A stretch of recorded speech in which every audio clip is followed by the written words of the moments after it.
I've got 10 fragrances here that are everyday occasions. So like whether you're going to the school, whether you're going to the work for the monies, whether you're going to pick up your grandma some flowers, you should do that. Oh, no thanks, Grandma, I'm fine. When I was picking out these fragrances, I immediately put on my table Bleu de Chanel and Acqua di Gio Profumo. Try it, I tried hard. If you're just, a guy who wants to smell good, Bleu de Chanel Parfum, get the Parfum version, it's the best. Or Acqua di Gio Profumo. And everyone who gets involved always says the same thing. I think they're rebranding this whole thing and they're gonna be releasing the Parfum. So if you're watching this in like 2024, buy that one. That's if they're the same. If they're the same fragrance, because it was just released, it was just announced upon recording this video. So I'm excited for it. I'm excited to try it because the note breakdown, it's the same. We're gonna start it off with Burberry, Mr. Burberry, Eau de Parfum. This one has like a green nuance in here, but the overwhelming aspect of this one is it's very versatile and it's super sexy. This one gets heavily brushed over as just a generic basic cologne, but it is super good. I wanted to make sure that I zoomed in on that because that was important. The bottle alone, little bow tie there, you gotta love that, is great. It's a mysterious, dark kind of bottle, and I love the just the presence that this puts off. This is sexy, it's sure of itself, and it's very versatile too. So you could wear this in a professional setting, you can wear this to an everyday occasion, grocery store, picking up the kids from school. I don't know what you do in a day, but for the most part, it's very versatile. And God, I love this stuff. I actually paid full retail for mine, so that should say something about, how generic I am. Anyway, Mr. Burberry Eau de Parfum is a highly recommended fragrance from me if you're looking for something kind of unique with the general sense of things. I mean, no one's really wearing this all that much, so you kind of fall into that like unique vibe, but still, once again, it's kind of generic.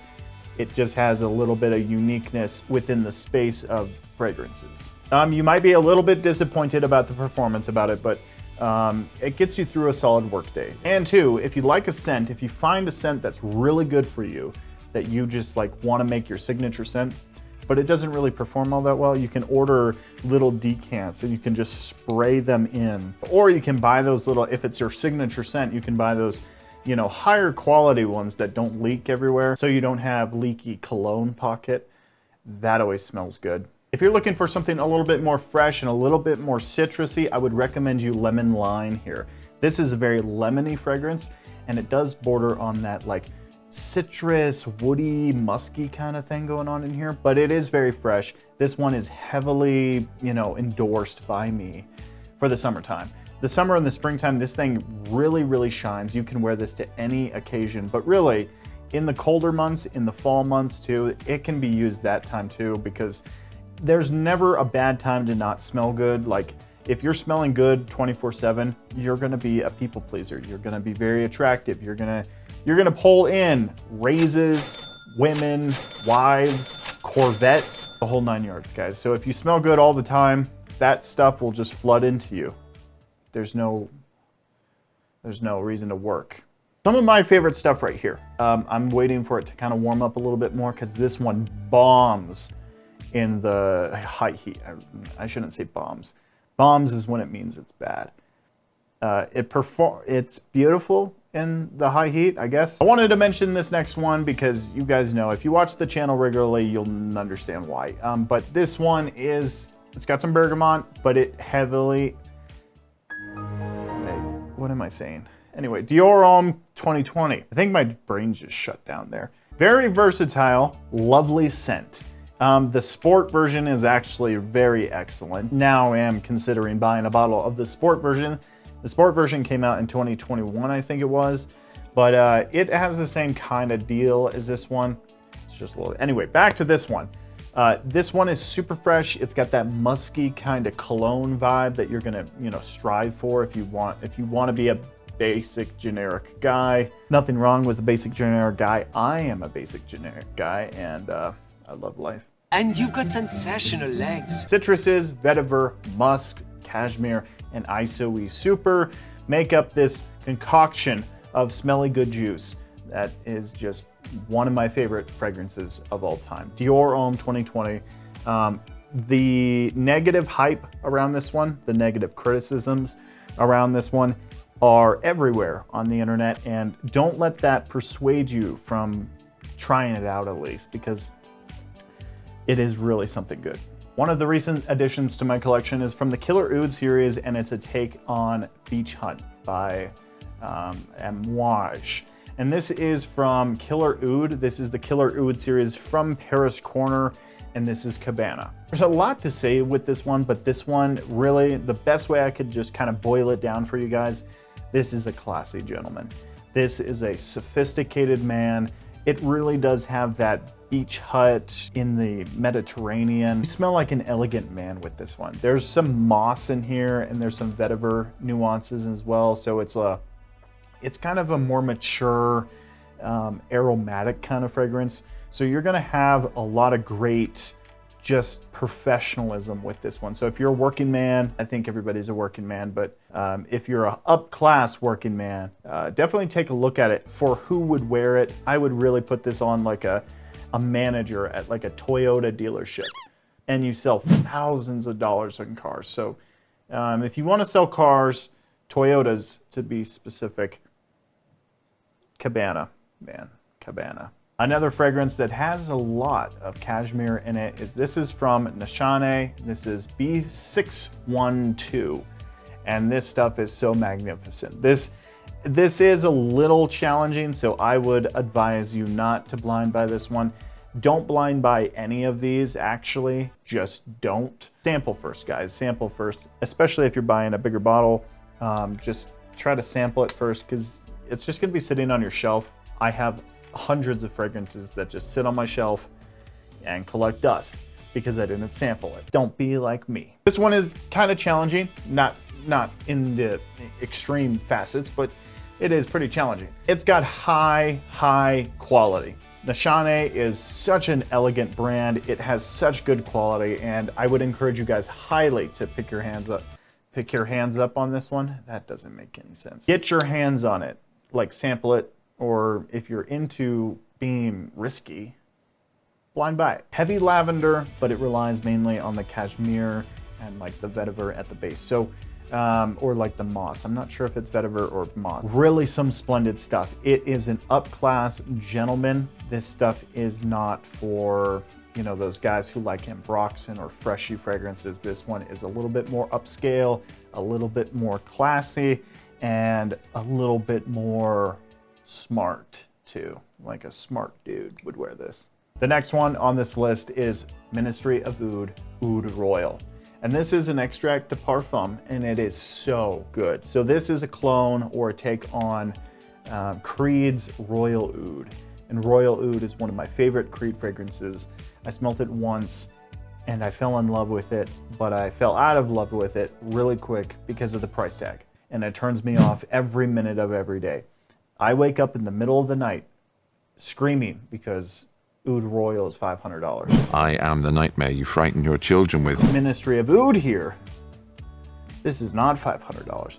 This is around $30 if you wanted to splurge on it.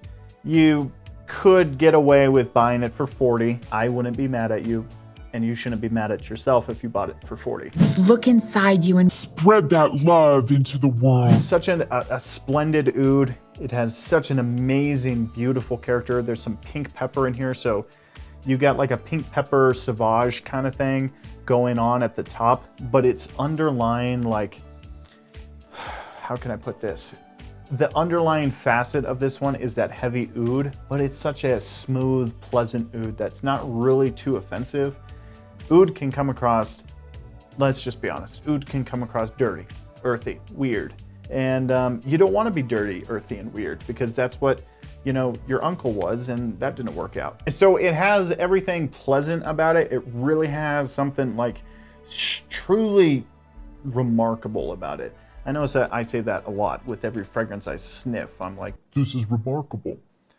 so take that with a grain of salt. But Oud Royal is so pleasant. This can be an everyday wear, signature scent. And this one actually, from what I know, does perform a touch better than the Royal Oud from Creed. So if you're looking for like a beastly performer of Oud Royal or Creed Royal Oud or Ouder, look into this one, Ministry of Oud by Paris Corner. So if you're looking for something like pretty fresh and kind of in the Sauvage area, you should look at Prada Carbon.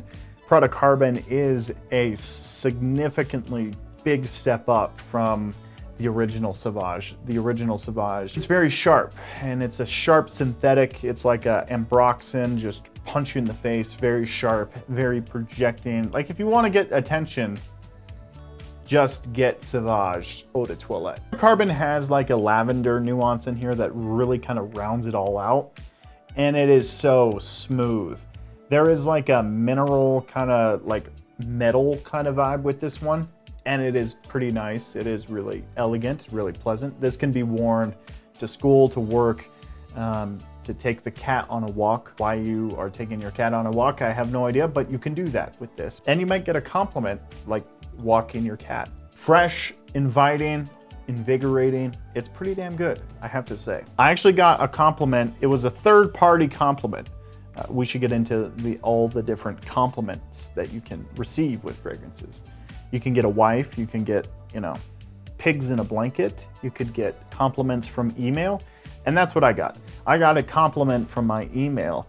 I guess a client emailed my boss saying that I smelled good, and my boss relayed it to me. He's like, by the way, Nate, she said you smelled really nice.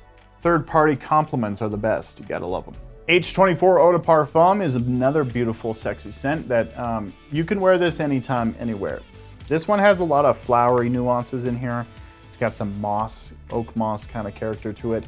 So, but it definitely leans on a flowery aspect. It's one of my favorites, and it's a very good step up from the original. The original it had a little metallic kind of vibe to it, which wasn't too bad. It wasn't bad, but the Eau de Parfum, man, is a real step up from the original Eau de Toilette. One of my favorites of all time is Givenchy Gentleman Blasé. This is like super powdery iris with some woods. Obviously the woods are very heavy in this one. This is like the woodiest version of all of them. And the woods are like cedar wood, you know, that kind of smooth, soft wood. It's nothing like really clawing woods. It just lays on your skin so beautifully, so beautifully. It's still like got the same thing as like all the other Givenchys do, like Givenchy Gentlemen. So like if you're known or if you're accustomed to the Givenchy Gentleman line, this won't be anything different for you, but just remember that it is a little bit more woody. Anyway, it's really good, but you gotta kind of layer it with some ISOE Super or some Ambroxan just to kind of give it that extra longevity. The next one on the list, and the last one, I think this is the last one. This is K by Dolce & Gabbana. This is so sexy. This is like a sexy hairspray, but it still retains some spiciness and some freshness to really make it a pleasant everyday wear. This one is kind of a little bit more unique in the whole approach to the blue kind of style of fragrance. It doesn't have like, it's not just incredibly aquatic. There is a lot more going on with this one when you like really kind of smell it. In the air, it's basic. It's a basic fragrance, but it smells divine. It's nothing like poor or poor quality. It's got high-end quality. It performs okay. It's like 6 to 8 hours in that area. It smells divine. It really does. Smells absolutely delicious. If you guys have like a Sephora or an Ulta near you, I would encourage you guys to go try it out at least, because they have like testers and stuff there. So anyway, that will do it for my recommendations for every occasion. For the most part, any fragrance can be worn any time of the year. These are just my recommendations on kind of everyday use. So with that being said, thanks for watching. We'll see you next time.